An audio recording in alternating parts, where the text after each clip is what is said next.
Assalamu alaikum wa rahmatullahi wa barakatuh. I would like to share with you guys very good advice that's truly, honestly, life changing, and I hope I hope you find this video inspiring, and I hope it changes some of the bad habits that we all have. After all, we all are humans, so we have flaws. That's okay. But there is flaws in us that were simply created, you see. That over time we developed them. And of course, our subconscious mind is full with the things that we see, that we hear, that we experience throughout our life.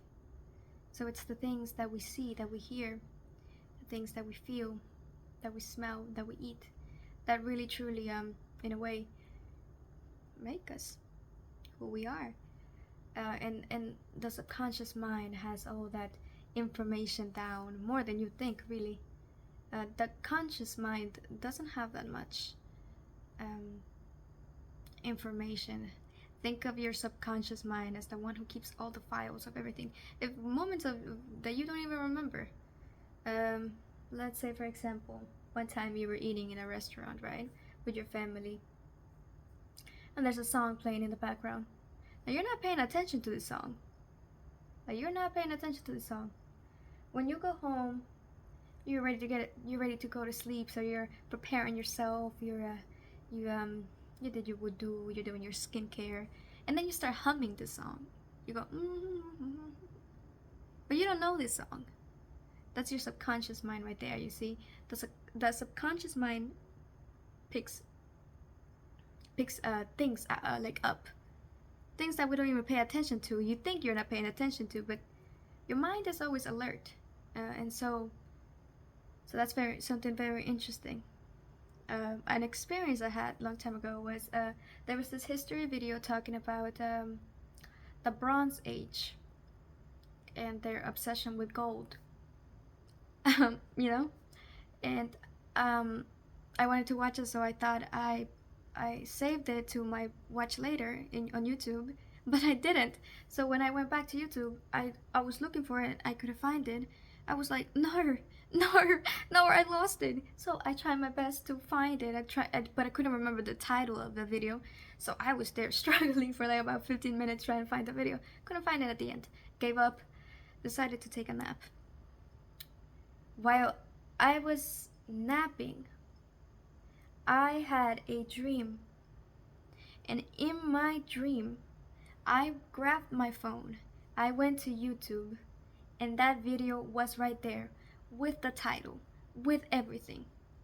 Woke up immediately after I took my nap. Right after I had that dream, I woke up immediately, searched up the title of the YouTube video, found it. So your subconscious mind remembers the smallest details that you don't even remember. That's the beauty of your subconscious mind. But that is also the danger of your subconscious mind, because for the things that you surround yourself with, oh, it stays there. You may think that was something that passed.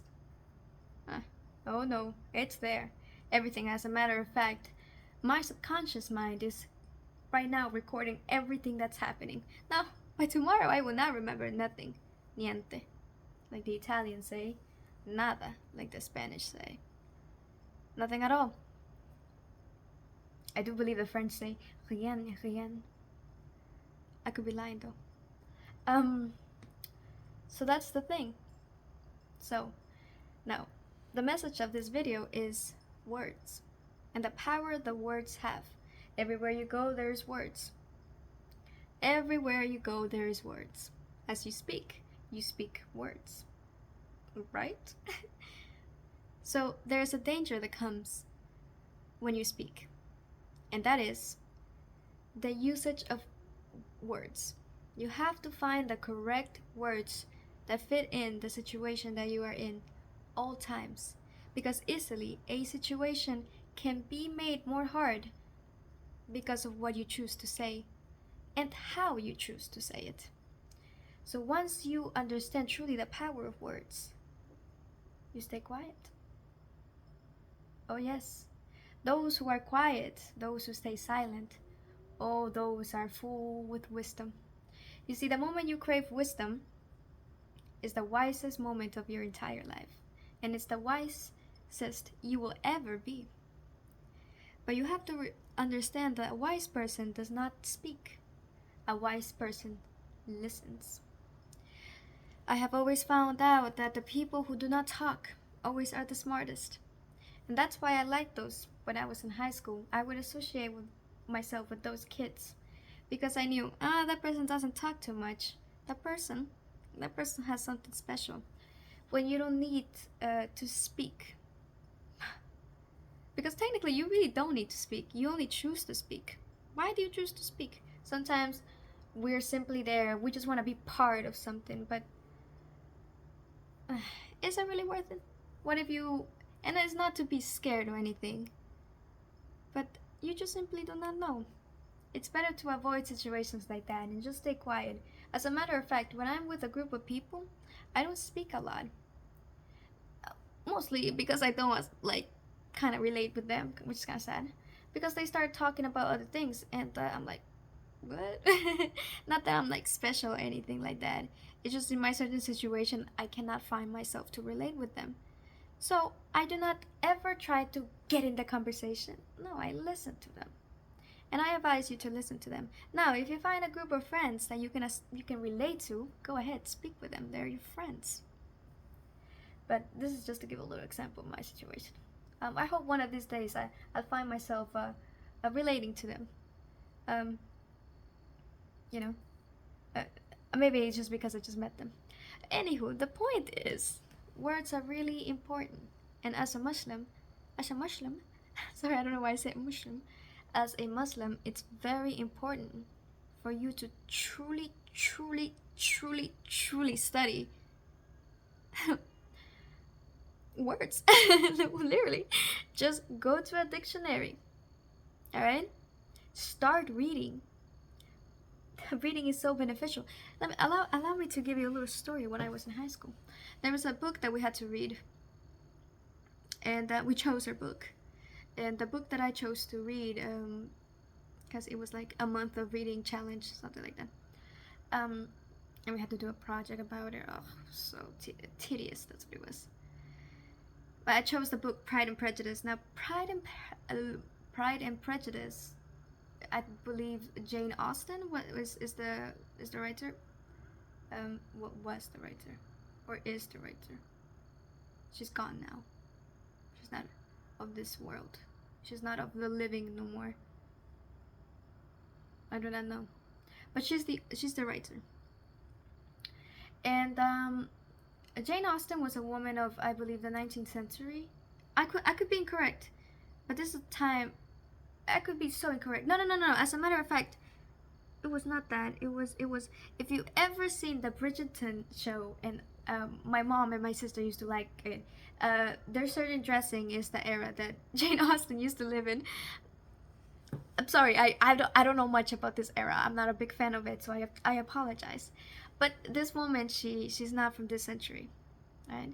So the way they spoke in that century was very classy. It's very eloquent and elegant. Very precise and coherent. So every time I would read that book, it was so boring, and I would fall asleep every single time. And when I tell you, I would dream that I would speak like them in my dreams, and then I would wake up and I would be like, "Oh, hi, hello." I'll feel so like so posh. I would feel so posh every time I would read that book. So reading books that have highly, intelligent and intelligible, is that the word, and long words, and words that are actually really hard to read, is so beneficial, because often we limit our speech and we say the things that it's very easy for us to say, like, oh, I am very happy. Like, there's other words to use. Like, you could say something like, I am extremely content. you know. So I feel like it is our job as Muslims to really fix our speech, and to study a lot of words in any language, to be very sophisticated when we speak. So when people hear us speak, they say, wow, that person really knows how to speak. And also, this is very important to give advice, because when you know the right words to use, you give really good advice, because you know exactly the word that fits that feeling, that situation. And the tone of it all really just makes it helpful, really, truly. Advice is only truly helpful if you know how to give it. You could give advice, and if you say it in an angry manner, that person is not going to take it, because you were mad. You were like yelling at them. They won't, and it could be like, it could be the easiest, like the tiniest advice thing that's quite helpful. Like, for example, I was talking with a certain somebody, but her tone was like she was mad at me. Now her advice was really nice, and I'm like, oh, okay, it was good. But she sounded really mad at me, and then her tone just, so her tone expressed this like madness, madness, this like angriness. So I was just like, mm. So when she was giving me the advice, I felt low. My energy felt even lower than it was, because I was like, I came to you for help, and you give me this tone that sounds like you're mad at me for feeling how I feel. Do you know what I mean? So tone is truly important. And another issue that I've been wanting to talk about is when I have found out, sadly, in our Muslim community, when people give advice, they don't really choose the right words. And you have to understand that when you write advice down in the comment section or in Instagram or anything like that, in the media, the tone cannot be perceived. So I cut off like 3 times. So what I wanted to say was, tone cannot be perceived at all. So even if you meant well with the advice that you gave that person, they might take it not necessarily the way you wanted them to take it. So they might find it offensive due to how you said it and uh, what the words that you chose were. So they might not fit in very well,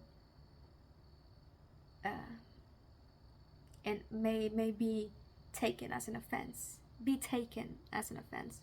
So just be careful, and truly like choose the correct words, and structure uh, um, to give advice online, because it's really hard to convey a message online, because people, I don't know, people might just take it the take it the what's the word, take it as an offense, as what's that word, and I had it on the tip of my tongue, but I forgot. But yeah, that's it. That's basically the video. I hope you had a wonderful day. Thank you very much. And also, if you have nothing good to say, then don't say it at all. Remain silent. It's not really hard to remain silent. As a matter of fact, you will find yourself quite peaceful when you're silent. You become an observer of the world. You start seeing the little tiny things that a lot of people ignore. These tiny things are the ones who really create the big picture. You're truly a visionary when you remain quiet. Thanks. My eye hurt. That light is kind of really out there. Also, I've spoken a lot, so my throat hurts and like even my eyes hurt.